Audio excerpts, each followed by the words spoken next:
Working with foreigners coming from all over the world, we've learned a number of things that foreigners attempt to do on their own when moving to Serbia. And today we're going to talk about the number of things that they should not do, especially if they're looking to make Serbia their new home. Working with people from all across the world in all sorts of fashions. It could be families, it could be digital nomads, it could be people that are business professionals or investors looking to invest into Serbia. We've learned that people are attempting to do certain things on their own, and in the end, it's a huge blowback and they get punished for it, especially if they only are here for 90 days on visa-free travel and need to accomplish things in a tight time frame. And working with professionals such as us at Relocation Serbia, it's important that you listen to our guidance, especially if it could be just through a consultation that you sat down and learned about what are the ins and outs and what is the options for yourself. Or if you've hired us and decided to move forward with working with us and then decide to do things that are not advised by us, but in the end, you do not listen to us. And in the end, you're an individual and you can decide what you want to do. But if things go haywire and you've done things that are against what we've talked about in either our consultations or after we've signed a contract, people are learning the hard way that it's going to cost them a lot more time and money to get them out of those said situations. And we're going to run through a couple of scenarios that we've seen with past clients that have come here to Serbia. And the number one thing is that they assume that because they're moving into one of the bigger cities, say Belgrade or Novi Sad, where we have offices in both of those cities, is that they assume that just because a lot of people speak English there, that everybody will speak English. And one of the examples we've had is that we worked with an individual that was coming in from Sweden, and he wanted to go and look at some real estate and then take us upon our services to help him, solidify the sale of purchase.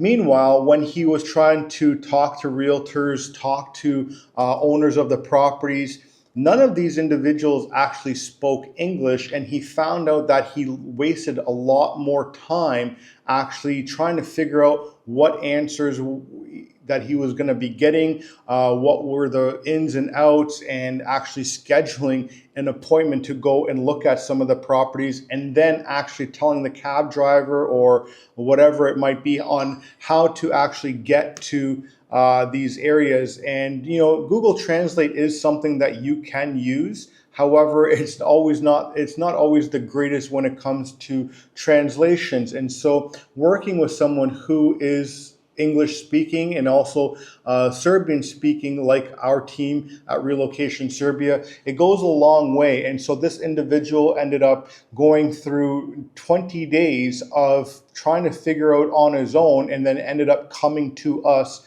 and saying, hey, listen, I've wasted 20 days now trying to figure out how the things go here, and we've gotten absolutely nowhere. And now we need to really rush because now I'm left with 70 days out of my 90 days, and let's hurry up. And even though he was trying to get temporary residency on that, there are some things that do change here in Serbia from time to time, such as the notarization process. So the notarization process here in Serbia has actually gone down, and so that nobody can essentially purchase property because the system is down, and it could be down for a little bit longer yet. And that's not something that we have control over, but it's something that we can help you work around or negotiate certain things with the owner so that when the system does come up, that the property is put into your name properly. The next one is that we advise people that they should be looking for rentals when they come here to obtain temporary residency. However, a lot of them lose the idea that you actually need a lease in place in order to get temporary residency here. And so what they'll do is they'll go onto Airbnb and book in an Airbnb for a couple months, thinking that that is going to be enough because they actually have 2-3 months worth of rental, and they're thinking that rental confirmation is going to be used as a way of obtaining temporary residency, but it's actually not a legitimate lease. You need to have a legitimate lease here in Serbia between you and the owner. It needs to talk about the move-in date, the terms of how long you're going to be there. Can you register your residency there? Can you register your business there? Because sometimes owners, they will not allow you to register your business there, but they will only allow you to register your residency there. And so the next option would be to find a virtual office, which is something else we do actually through our own office here at Relocation Serbia, is host people's businesses, especially if they're online businesses,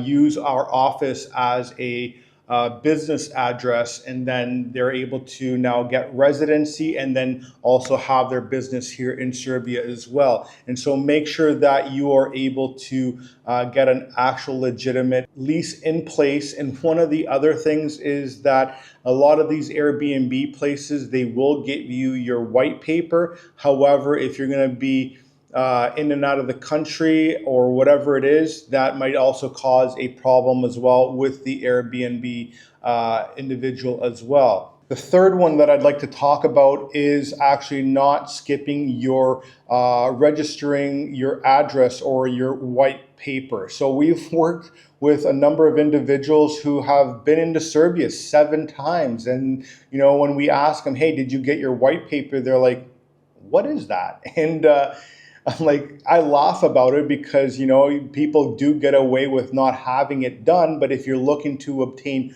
residency here in Serbia, one of the pieces of paper when you go to apply for your residency is that white paper. And just because you didn't have it for the past 7 times, if you're actually deciding to stay here in Serbia, that is going to be an essential part. If you're staying with friends or family, they can register you at the police station. If you're staying at an Airbnb, a rental that you're having a lease in place, they can register you there as well. And so do not skip this process. It has to be done within 24 hours of you coming into Serbia. And wherever you do get your white paper at, that is typically where you're going to need to apply for your temporary residency as well. And so if you're, if you land into Belgrade and you're only there for a week and you get your white paper done in Belgrade and then decide I want to move to Novi Sad and establish residency there, you can still do that. However, when you do move to Novi Sad, then you're required to go back to the police station to do just a simple change of address with the new owner of that property.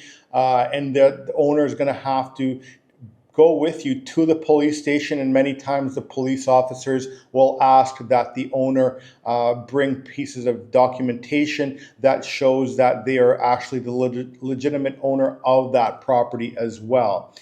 The number 4 thing that I'd like to talk about is that you should not mix your personal and business accounts whatsoever. This goes for pretty much any business around the world. If you are setting up an LLC and you have a business account there, of course you by law need an accountant here in Serbia. However, many people assume that just because you're in Serbia, the rules are different.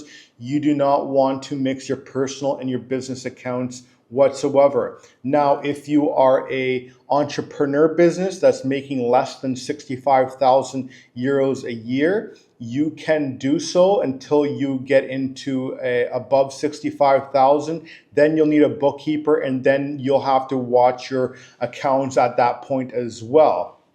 The next one is that do not sign a real estate deal without a lawyer in place.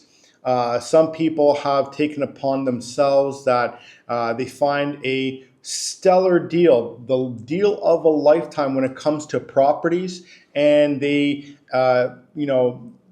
get into this honeymoon phase where, I don't want to lose this. I saw so many other people looking at the place, or the owner will say, oh, like, I've had so many people here, it's not going to last for long. Pretty much getting you to, think that this is not going to last for long, or that you should do this faster than you should.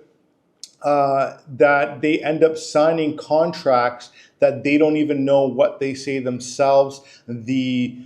They'll translate it through Chat GPT. They will use Google Translate. The owner will bring in someone who is English speaking, and they'll translate the contract to them, not knowing that this friend that the owner brought in is actually someone that's on their side, is not going to read the entirety or give you the entirety of the truth when it comes to that contract that you're signing. So ensure that when you do purchase property here in Serbia, that you do get it done through a lawyer. You can also get it done through a notary as well.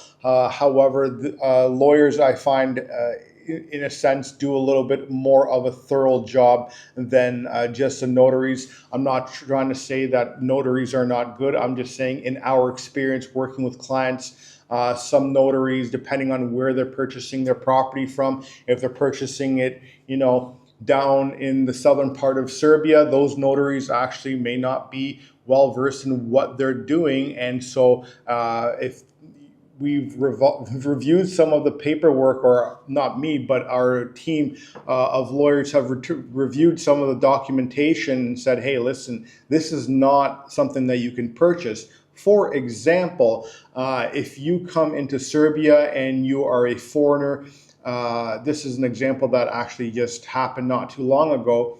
The client ended up trying to purchase a property. However, just because it was a construction use land, because it was surrounded by agricultural land, they were not able to actually fully purchase that property, just simply because of the classification.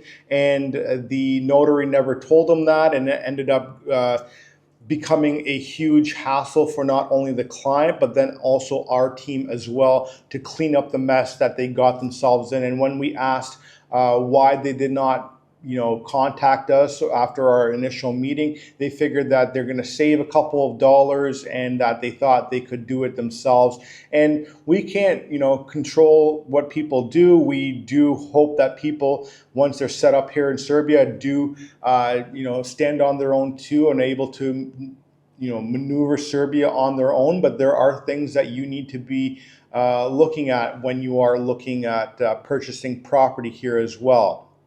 The next one as well that I want to talk to you about is, do not try and shortcut taxes and legal requirements.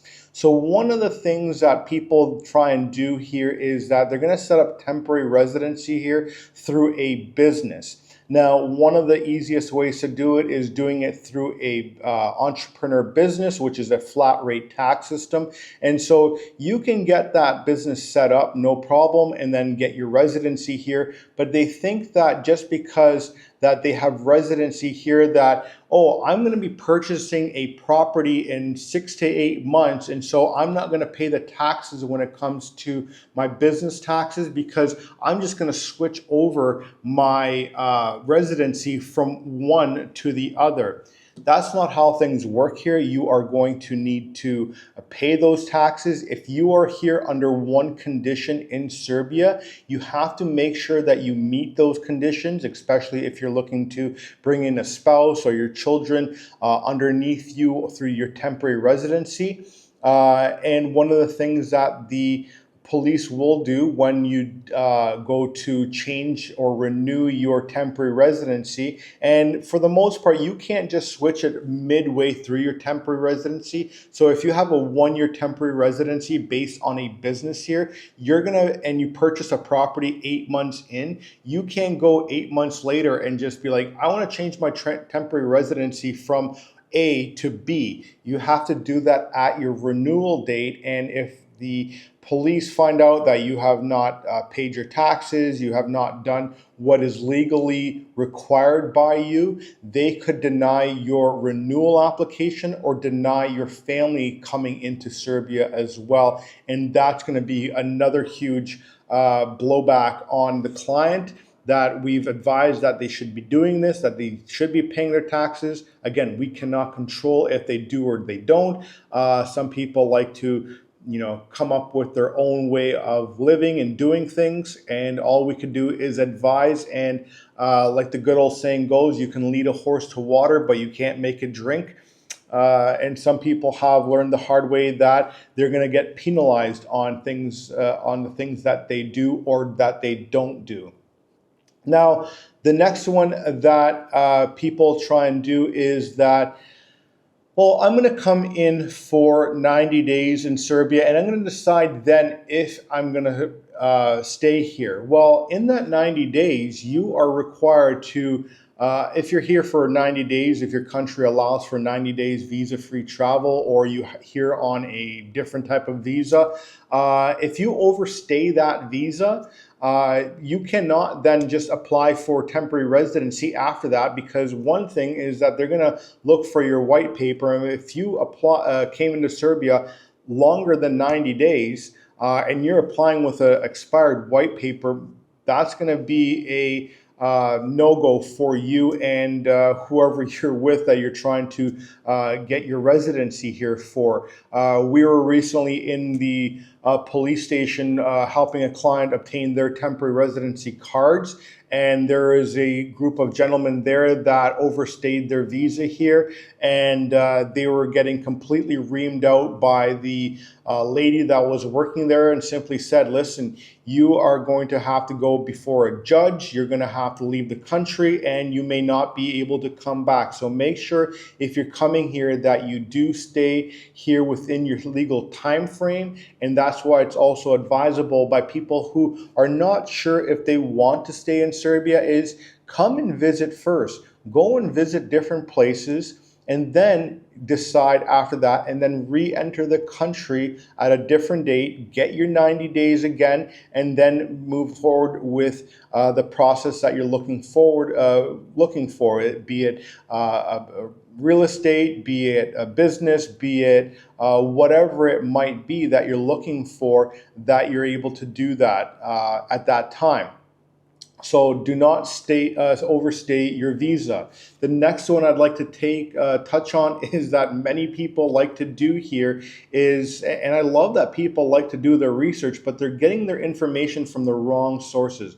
So for instance, is a Facebook group or Reddit sites. Do not look at those websites or those groups as actual real truth or legal advice. That's something that you're not going to be able to rely on, because some people that are voicing their opinions in the Facebook group came in under a different process, or it's someone from Serbia who's actually never dealt with any of these processes, or someone just speaking from their simple experience themselves, and that may not apply to you. So do not think about taking advice from people that are online. Make sure you reach out to people who are professionals that do this on a day-to-day basis, that keep up with the laws, that know the ins and outs and what is true and what is not true. And the second last one that I want to touch on is that don't wait until you're in a crisis to ask for help. If you know that you're going to be into some sort of deep water in the near future, or you're not sure that you're going to be in a problem or some sort of situation that you're not going to be able to get yourself out of, it's best to reach out to a professional, reach out to us at Relocation Serbia, and ask for help and find out how we can navigate your current situation before you get into a stickier situation than the one you're in. You know, sometimes it's better to ask too early than too late. And, you know, if you come to us too early in the situation, at least we have time to deal with the situation and know how to approach a situation, rather than you actually getting yourself in a situation that we cannot pull you out of. And the final thing that I'd love to talk to you about is that this relates to people that are booking in consultations with us here at Relocation Serbia. Yes, we do charge a small fee in order to have a consultation. That is simply because we do not want people that are looking for free information or just to try and sell us something, or people that are not actually serious about moving to Serbia and just exploring options.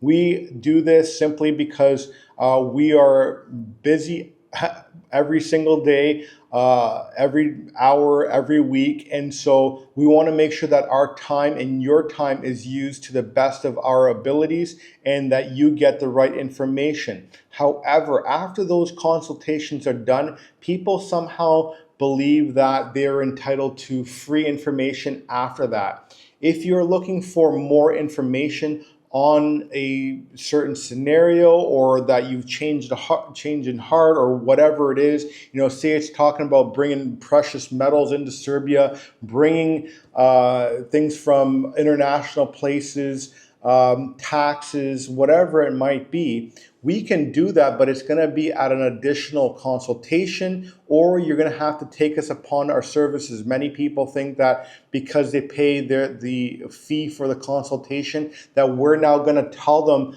all the information that they need to know to actually move here to Serbia without actually using our services. And if that was the case, then we wouldn't actually have a business. We would be classified as a non-for-profit. And that's something that people also need to understand as well. We are a business. We have the information and the team and the professionals that can make this process that much easier, rather than you going through all the other steps that I just mentioned and getting yourself into a huge pickle, and it's going to end up costing you more later than it would if you initially reached out to us. Thanks for watching. I'll see you on the next one.